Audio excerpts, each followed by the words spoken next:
I'll go through it and then turn it over to you guys. I gotta figure zoning, like if you ask me right now, I know nothing about it at all. I'm trying to take it over. Oh, actually, you know what, I will give you any, well, actually, you guys should get that one, Dave, I'll talk to you. Or just to get up and just say, hey, you know, if there's anything I missed or any questions. He's gonna go through it, and if you wanna say something. Well, right now, we should have 15. It is coming down. Guy goes, it's brand new, everything, we'll have to keep it. That's what we're looking for. Go to the house stockpile there, so it's having to go to the site, then staff goes outside and break it. Okay, sounds good. We got to do some sort of thing confirm this one. Where's the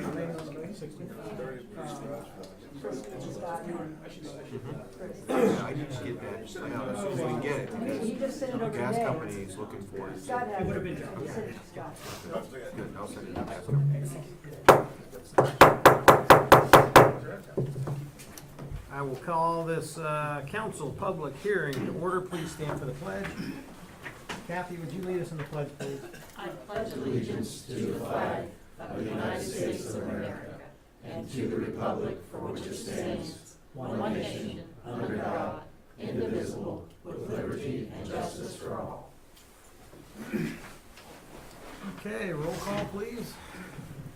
Carter. Here. Walter. Here. Powell. Barstow. Here. Hayes. Picken. Here. Lee. Here. Okay, we have a forum present. The purpose of this public hearing tonight is to take a look at the following application to be considered. An application to rezone properties located at Middle Ground Road Southwest, parcel numbers 064-06832-00.009 and 064-06887-00.000, totaling 136.32 plus or minus acres in the city of Pataskala from the High Density Residential District, better known as R10 zoning classification, to the Planned Development District PDD zoning classification. What do you got for me, Scott? Thank you, Mayor. The property in question here is outlined in yellow. Broad streets to our west. This is the Ravines at Hazelwood subdivision. Hazelwood, Beechwood trails into this area, the Fannin and Deagle property over to the west. Here's a zoning map. Green is agriculture, R15. On the Fannin and Deagle, this is R10. The areas unhighlighted with color are located within Harrison Township, so those are outside the city limits. So as mentioned, the property is about 136 acres. It's heavily wooded with several ravines, currently zoned R10. And as I mentioned, the north and east abuts Beechwood Trails in Harrison Township. The proposal is to develop into a 60-lot planned development district. The proposal would utilize large lots and cul-de-sacs with no access to preserve natural open space. All the streets are to be private. So the proposed plan here, I know it's difficult to see, but we would have 5 cul-de-sacs coming in off existing roads. These 4 coming through Harrison Township. This one would come through the city of Pataskala. So as I mentioned, 60 units. I would have 0 acres of open space with a density of 0.44 dwelling units per acre. And as I mentioned, 0 acres of open space, it would be 0 acres of common open space. So there would be no reserves in the proposal. So minimum lot width is 75 feet at the end of the flagpole, and I'll get into that here in a second. And the minimum lot size is 0.8 acres. Dwelling size is 1,500 for a single story, 2,000 for a 2-story with a maximum height of 35 feet, but that would be waived for walkout basements. Here's some architectural examples. They're probably better viewed in the information given out prior to the public hearing. Setbacks, 50 feet from the right-of-way or the front lot line, side 20 and rear 35. As I mentioned, there would be access points with 5 cul-de-sacs, 4 of which through the township, 1 through the city. These are the access points, a little easier to see what they're highlighted in red. As I mentioned, the only one through the city is on the bottom left. Some lots will have direct access to the cul-de-sacs, others would be flag lots. So each flag lot, the pole, if you think of a flagpole, would connect to the cul-de-sac. However, the buildable area would be in the flag area. So each flagpole will not have a separate driveway, they'll have common access driveways, and I'll show you here in a second of how this works. So if we look here, lot 34 to the north directly abuts the cul-de-sac. But if we look at lot 32 here highlighted in red, the flag area is a large buildable area and the flagpole runs down to the cul-de-sac. So it has lot frontage, but every flagpole that goes down to the street or the cul-de-sac will not have its own driveway. They'll have a common shared access driveway, so that way it doesn't create issues with getting in and out to the properties. Each of these common access driveways will be in an easement, so there'll be a maintenance agreement, so anybody who purchases these properties will be aware that that's their responsibility for those driveways. The common access drive then for each of those homes, then their driveway to their home would come off the common access area. So if we look at this cul-de-sac is the common access drive, but you can see 28, 29, 30, 32 would all have their driveways directly onto that common access road and then out to the cul-de-sac. There's more examples of the common access drives. There were several divergences requested by the applicant. Some of these for sidewalks, curb, pavement width, but these were all to align with what was in Harrison Township. Beechwood Trails, for example, has no sidewalk. So if a street coming in from Beechwood Trails, if we required sidewalks, these sidewalks go absolutely nowhere. So a lot of these were common access or common sense divergences for not necessarily making sidewalks or things that don't really serve a purpose. Future land use map designates the property as high density residential. That classification has a maximum of 3 dwelling units per acre, so they're well below and meet the recommendations, arguably, of the comprehensive plan. City staff and other departments reviewed the proposal. There were no major concerns, and comments were attached to the staff report. Harrison Township and the county want to review the construction plans. If this rezoning is approved, that would be the next step in the process. We did receive a communication from the school district who stated they have no objections to the proposal. There are some issues still outstanding with sewer service, and we can address those in the question portion. I have Mr. Sharrock here to assist me with that. Other than that, be happy to answer any questions. Scott, does this accent what Beechwood Trails looks like, or is this a heck of a lot smaller and condensed? I mean, I think of Beechwood Trails, back in the 70s, everybody was going out and buying 3 or 4 or 5 acres. I don't know what all the lot sizes are out there, but these are all cul-de-sacs that are gonna come off of Beechwood Trails streets, correct? That's correct. 4 of the 5 will. The one to the south will come through the Hazelwood subdivision, through the city of Pataskla. And I'm just assuming these lot sizes are less than an acre. The minimum is 0.8. I think some of them go up to 5, 4, so most of these will be over an acre in size. Okay. Andy? Just a quick question on stormwater. How are they proposing to handle stormwater on these private cul-de-sacs that have multiple drives on them? I mean, I assume this is all ditch, roadway and ditch work. How's that being handled? Lots of ravines, lots of places for water to go, I hope. But what kind of requirements do we have for this? The general plan as discussed was like you suggested, it'll match the existing, so the ones coming out of Harrison Township would be ditches that go to the nearest ravines. Out of Hazelwood, we've got one's gonna be curb and gutter and tie into the existing storm sewer there. And we hadn't got to the point of retention basins, because it's not all clustered, for lack of a better term, like a normal subdivision that wouldn't exactly fit here. We might have some smaller detention areas if it goes through and works through that on design. You're thinking like bioswales or something that's very isolated that will handle some of these long cul-de-sacs, even though, I assume they're paved. Or should I make that assumption? Are they paved? Okay, great. Not the common access drive. The cul-de-sacs themselves, but the common access drives will be gravel. Okay. Tommy, do you have something? Yeah, I did. I had sent Mr. Fulton 2 questions for the developer, because I wasn't going to be here tonight, but I am. Was able to get time off. So just so council knows what those questions are, and I don't know if you got a response or not yet. But basically what I'd asked was, one, at the end of regret, I don't know if you got a pointer or anything, point that there. The property owner at the end of regret that lives in Beechwood Trails, we went out there, and I think, were you with me, Alan? We went out and looked at it. Yes. They have significant erosion issues from water runoff currently. Extending that road would only make it worse, and one of the questions I'd asked, would the developer be willing to work with that homeowner to, while they're extending the road, to try and mitigate that issue, and the homeowner actually even said that he'd be willing to give up some right of way to work with them to make that issue go away, because like I said, it's gonna get worse. The second question that I had was about the 2 lots up against the horse stable.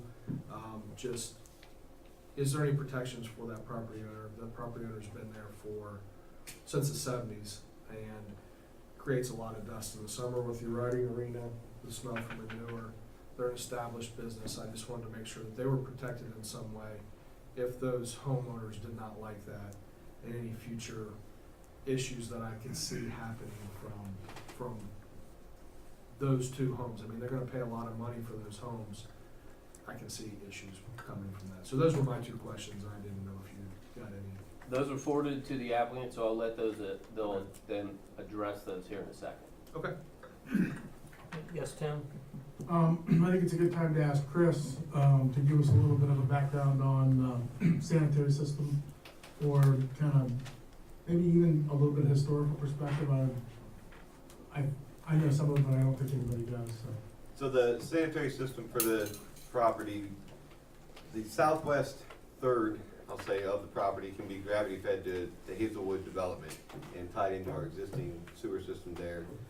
The upper 2/3 of the development being close to Beechwood Trails where Southwest Licking has sewer, and we thought it made a little bit more sense to offer the area up to the district to see if they could come to an agreement. My understanding is that that's still where it's at right now, is the district is still evaluating a couple different proposals from the applicant to see if they can come to an agreement on what to do with the sanitary service in the upper 2/3. But the lower third is still planned to come to the city through Hazelwood. If they do not come to an agreement with the district, what are the options available to the developer? If they can't come to an agreement with the district, it would get kicked back to the city, and the only option that the city would be willing to accept would be a gravity system to, our closest systems are either through Hazelwood, or there's another system to the southeast in Barrington Ridge. If they could develop a way to gravity the sandy to either of those 2 points, we would accept it. Outside of that, there've been some pump/force main grinder pump suggestions, and the city is not interested in accepting that type of a system into the area. Septic would be an option if they can get that through the health department. They could do septic in the upper 2/3 to take care of the sanitary that way. It may be difficult with some of the lot sizes, but with some adjustments and stuff, they could do that. And when, for the question and answer period, I'd like to see whoever representing the company, if they can talk about that a little bit, so whoever that happens to be. So these would all be water customers and potentially sewer customers? Correct. The water is actually a very easy thing. We have water at the end of each, what would be a cul-de-sac in Beechwood Trails. We have a water main sitting there, and a water main in Hazelwood that we could run, probably run a main to the cul-de-sacs and then split up individual units off of that, meter them out to the service lines. Did I start with you? You did. Well, hang on a second. Anybody else? Would you like to speak? Todd? Anybody? Back to you, Andy. Chris, do you have any concern about, extending these single lines, not looping them? Obviously, with the layout that is being proposed, there isn't really an opportunity to loop water lines unless you want to go outside of right-of-way, or if you want to go overland, or cross-country, I guess is the right term to call it. Is that something that your quality of water, is that gonna be any kind of problem in this area? It's not something I'm concerned with. Obviously, anytime you get a loop is better, but all of these stubs are currently dead ends as they sit right now, and they're not an issue. We really, with our flushing program that we go through, we really don't come across stagnant water issues in our system as it sits now. So this wouldn't be any different than what we have now. One other thing that I didn't have in my email to Scott was is, I've had a couple Harrison Township trustees reach out to me. I know that you guys have been very actively involved with them, you put it up there. Just, I think as we move forward with the project, Alan, I don't know if that'd be in your wheelhouse, but like Regret as an example, Middle Ground, we're using their roads to access for construction. You know, they've stated, I don't wanna speak for them, let's just put it this way, that I think we just need to be cognizant if there's any issues or any damages to the road, we need to, you know, work with our neighbors and make sure that those are taken care of. I believe that you guys have already discussed that with them, but I just think it needs to be said again. Anything else, because we're coming up on about 12 minutes before the council meeting, and I want to make sure people get to speak. So, any other questions? Okay, I'll open it up to public comments concerning this issue. Anybody wish to speak? I'm sure Scott, do you have some people lined up? Yeah, to speak? Does that Would you include the folks- developer or? Yeah. Yeah, Including the developer, yes, sir. Okay. your opportunity. I appreciate that. Council members, thank you very much for your time. Just need a name and address, please. My name's Gary Smith, with G2 Planning and Design. I'm here on behalf of the applicant. I know you guys are running up against a wall, so I will try and keep it brief. There has been a lot discussed. The one thing that I do want to say, and this is driving a lot of the decisions, the whole planning and development over the last 2 years, ultimately is a result of the applicant's drive to preserve as much of the site as possible in its natural state. So, you know, when we originally started, you know, we bought this piece of property, the original plan for this was, 230 lots. It had a road that kind of wound its way through and connected to all of those roads, so there was multiple points of access. And one of the first things that, we started taking a look at is what is the impact of the site of that road? Because we initially started talking about creating just larger lots off of that road as it had been designed. Well, when you looked at the tree replacement or tree requirements from that initial application, they were going to destroy over 2,500 trees just to do that road, because you have to, when you cut a 60-foot swath through for utilities and grading and everything else, it has a tremendous amount of impact just for the road itself, not including, the mass grading for the individual lots. And so, ultimately we arrived here, even to the point of those common access drives allow us to eliminate and consolidate a lot of driveways. Again, reducing the impact to the trees. Those common access drives can be actually more field located, and we can actually say, okay, we're gonna move this drive this way, we're gonna move this drive this way to avoid these trees. So everything here is being done, is really as a result of the vision to try and create some very beautiful, very scenic home sites nestled in the woods, architecture that's compatible.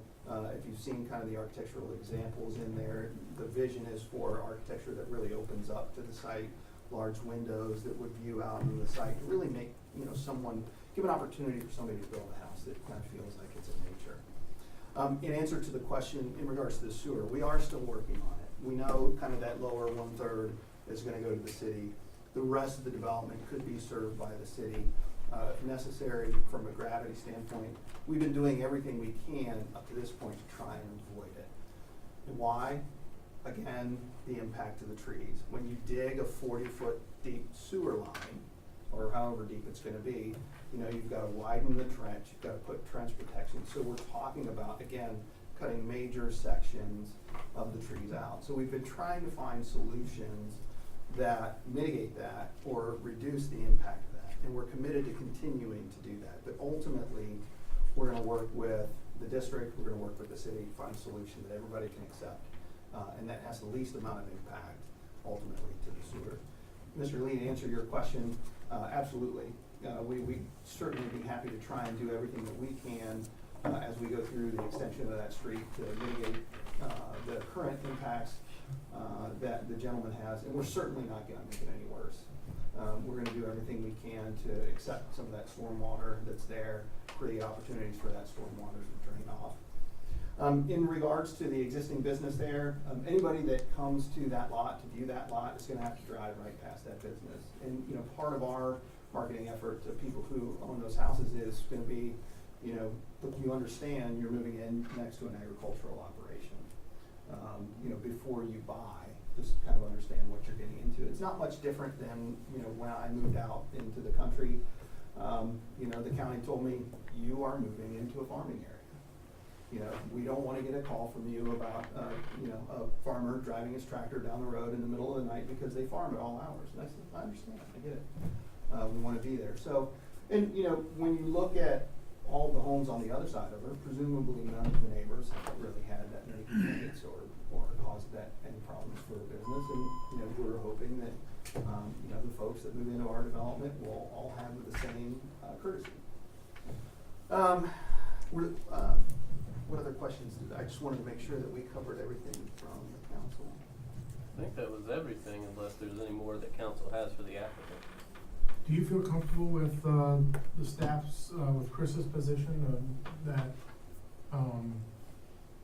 gravity seems to be the one thing that the city thinks can work here?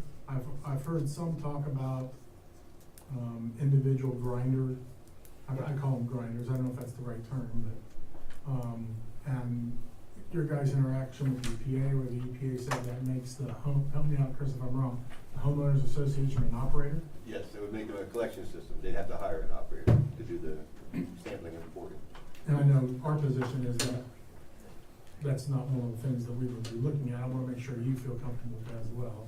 I think we're good. At the end of the day, we've got to get the development done. You know, we're hoping to find a solution that works for everybody. We're committed to continuing to do that. We don't know what that answer is yet, but whatever the solution is that creates the least amount of impact to the site, that's the direction that we'd like to go. But ultimately, we have to get the development done. So if it has to be gravity sewer, then that's the direction it has to go. But we're trying to exhaust all other options before we get there. Okay. Any other questions? All right, thank you, sir. Anybody else wish to speak concerning this application? All right, seeing none, I'll take a motion for adjournment. So moved. Moved by Mr. Hicken, Second. seconded by Mrs. Carter. Discussion and roll. Carter, Yes. Walter, Yes. Barstow, Yes. Hayes, excuse me, Hicken, Yes. Lee, Yes. Okay, meeting adjourned. Next meeting in 8 minutes, so don't get too comfortable.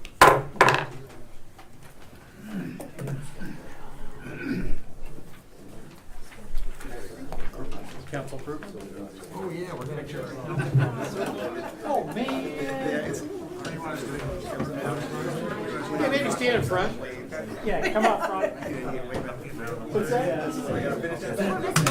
I know.